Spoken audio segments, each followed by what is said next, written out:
दोस्तों, जिस दिन मैं छोटे इमामबाड़ा की वीडियो बना रहा था, उसके सामने की जो बाज़ार है उसको दिखाने के लिए मैंने आपसे वादा किया था कि किसी दिन रात में आकर के यहाँ की बाज़ार की रौनक दिखाते हैं, क्योंकि उस बाज़ार की मैंने बहुत तारीफ़ किया था और बताया था कितनी जगह है और यहाँ किस हिसाब से रात में दुकानें लगती हैं। तो आज हम आ चुके हैं। आज है फ्राइडे है, तो फ्राइडे के दिन काफ़ी यहाँ कम भीड़ होती है, बाकी अन्य डेज़ बहुत ज़्यादा भीड़ होती है। तो यहाँ देखिए कितनी बेहतरीन उस समय के मतलब गेट वगैरह जो जिसकी मैं तारीफ़ कर रहा था, कितने अच्छे लग रहे हैं और पब्लिक आया जाया करती है, तो बहुत अच्छा माहौल है। आसपास के किनारे की दुकानें हैं, तो आप इस बात का अंदाज़ा लगा सकते हैं कि उस समय नवाबों के समय यहाँ की ये बाज़ार कैसी हुआ करती थी। वैसे भी लखनऊ बाज़ारों के लिए बहुत फेमस था, वो चाहे अमीनाबाद हो, चौक हो, नक्खास हो, कैसर बाग हो, हज़रतगंज है। अब ये देखिए यहाँ पे छोटा इमामबाड़ा बना है, इसके सामने कितनी जगह है, इसके सामने बिल्डिंग है, इसके साथ सामने सब वेज नॉन वेज सारी तरह के स्टॉल लगे हुए हैं। सब लोग बहुत मज़े से खाते हैं। अब इसको देख कर के आप उस समय की बाज़ारों का आप अच्छी तरीके से अंदाज़ा लगा सकते थे कि उस समय कैसी बाज़ारें हुआ करती थी। तो नवाबों के समय में लखनऊ की बाज़ारें अपने शाही अंदाज़ में थीं, नफ़ासत और संस्कृति के लिए प्रसिद्ध थी। उस दौर में बाज़ारों का स्वरूप और माहौल बिल्कुल अलग था और जो नवाबी संस्कृति और परंपराओं की झलक जिसको अभी भी आप देख सकते हैं, इन सब लोग को इनकी बिल्डिंग देख कर के आप इसका अंदाज़ा लगा सकते हैं। तो नवाबी दौर की बाज़ारें बहुत ही सजी धजी और जीवंत होती थी। बाज़ारों की साज सज्जा पर अच्छा खासा ध्यान दिया जाता था। जहाँ हर दुकान रंगीन कपड़ों, झूलों और सुंदर रोशनी से सजी होती थी। नवाबी महफ़िलों और त्योहारों पर बाज़ारों में ख़ास सजावट की जाती थी, जैसे फूलों की सजावट और चिरागों से बाज़ार को रोशन करना, क्योंकि उस समय लाइट तो हुआ नहीं करती थी। यह नज़ारा किसी उत्सव से कम नहीं होता था जब लोग देखते थे, क्योंकि आसपास हमेशा लोग इसीलिए बाज़ार में निकल के ज़रूर आते थे। यहाँ हर कोई नवाबी ठाट बाट का अनुभव करता था। सभी लोग जैसे आज के समय में सब लोग अपनी गाड़ियाँ ले करके अपना हुनर दिखाते हैं और दिखाते हैं कपड़े वपड़े पहन करके। तो ये अंदर का है, ये जो व्यू है जस्ट उस जो आपका छोटा इमामबाड़ा है उसके सामने जो गेट है, आप घंटाघर की तरफ आएंगे तो उसके सामने का ये है और उसी के सामने देखिए सतखड़ा है।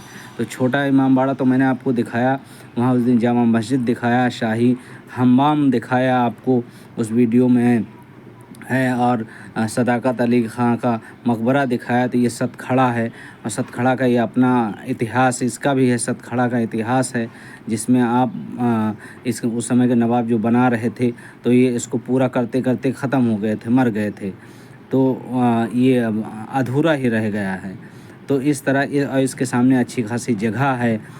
तो छोटा इमामबाड़ा का तो आप अच्छी तरीके से उसका इतिहास जानते ही हैं। बड़ा इमामबाड़ा भी आता है तो मैं आपको दिखाऊंगा। क्लॉक टावर का बताता हूँ, शाही हम्माम जामा मस्जिद का मैं आपको बता चुका हूँ, और सतखड़ा इसको बता देता हूँ। सतखड़ा एक अधूरी अभी पूरी उसी समय से अधूरी मीनार इसको बोला जाता है, मतलब अधूरा रह गया था, जिसका निर्माण नवाब मोहम्मद अली शाह ने शुरू करवाया था। इसे 4 मंजिला मीनार बनाने का इरादा उनका था, लेकिन नवाब की मृत्यु के कारण इसका निर्माण नहीं हो पाया, तो इस तरह से इसका ख़त्म हो गया और उनका जो है मतलब इसका निर्माण नहीं हो पाया। तो अक्सर देखा है हमने, जितनी इमारतें हुआ करती थी वो जहाँ जब राजा ख़त्म हो जाता था, वहाँ का आर्किटेक्ट ख़त्म हो जाता था, उसी समय रोक दी जाती थी। जैसे क्लॉक टावर कोई अंग्रेज़ी हुकूमत में बना था, समझे। तो इसका डिज़ाइन जो सतखड़ा का डिज़ाइन है, इसको किया था पार्सियन और मुग़ल आर्किटेक्चर का मिला करके किया गया था। यह टावर मतलब ये इसी जगह ही है, ठीक है। तो ये बिल्कुल क्लॉक टावर के सामने ही है। आप लोग अच्छी तरह से जानते होंगे रात में कितना अच्छा लगता है, लोग फ़ोटो वोटो खिंचवाते हैं। और ये इसका जो क्लॉक टावर है इसको ये संस्कृत उस समय जो है अंग्रेज़ी हुकूमत के समय इसको बनाया गया था। जैसा क्लॉक टावर बनाने का उस समय ये था, मतलब चलन था। हर जहाँ-जहाँ जो नवाब अंग्रेज़ के समय जहाँ-जहाँ उनका हुआ था वो बनवाते थे।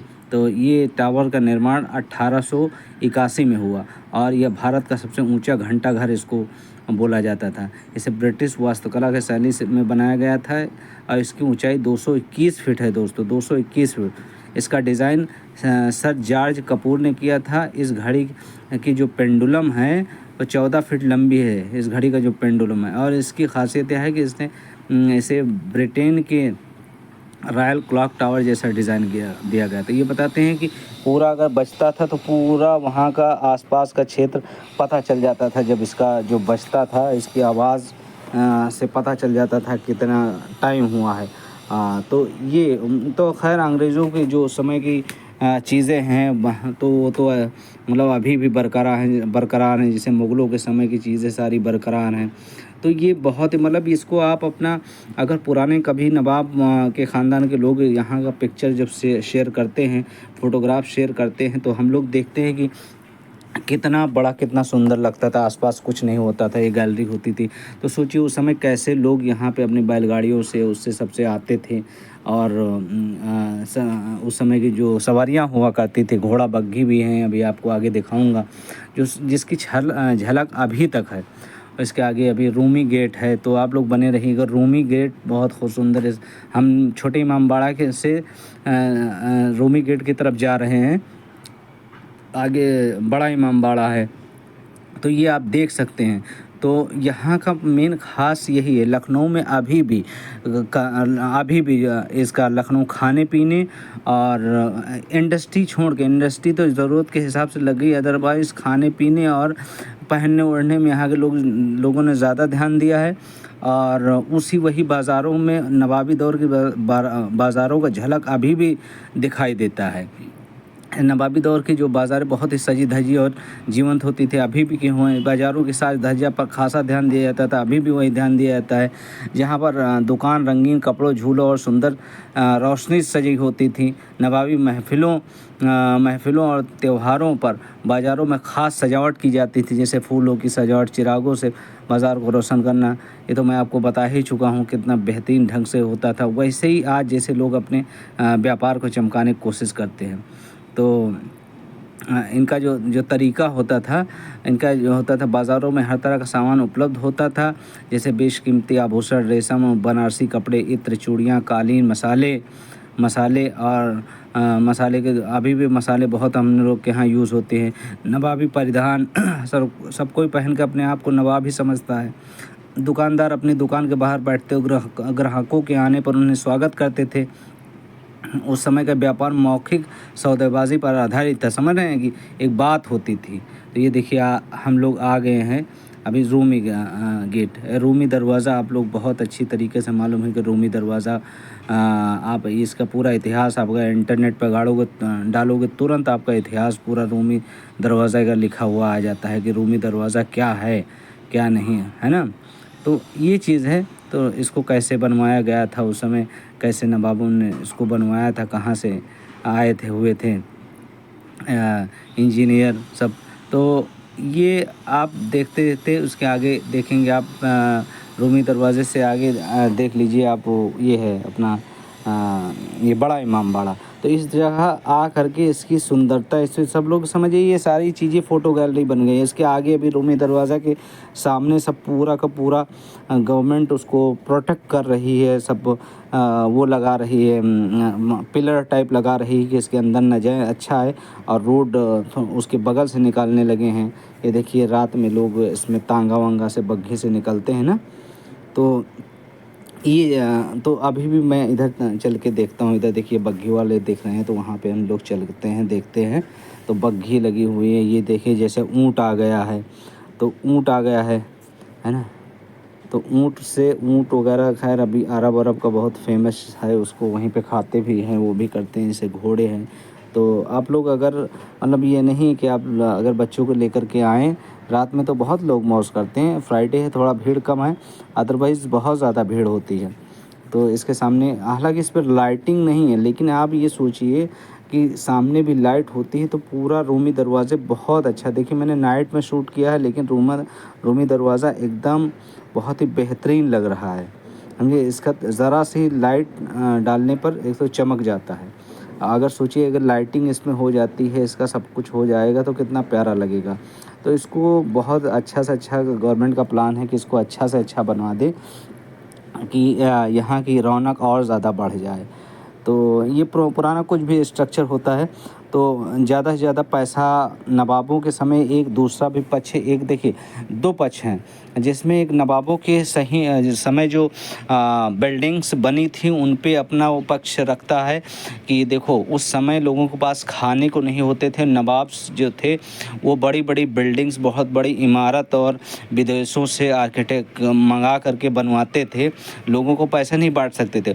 अच्छा, उस समय जो इतिहास है दूसरा पक्ष बताता था, ये जो जामा मस्जिद हैं या बड़े-बड़े गेट हैं, इमामबाड़े, इन सब का निर्माण ही इसीलिए किया गया है कि लोगों को भोजन वगैरह मिल सके, खाना मिल सके, काम मिल सके। क्योंकि उस समय कोई ऐसे इंडस्ट्री तो थी नहीं कि उसको लगाया जा सके।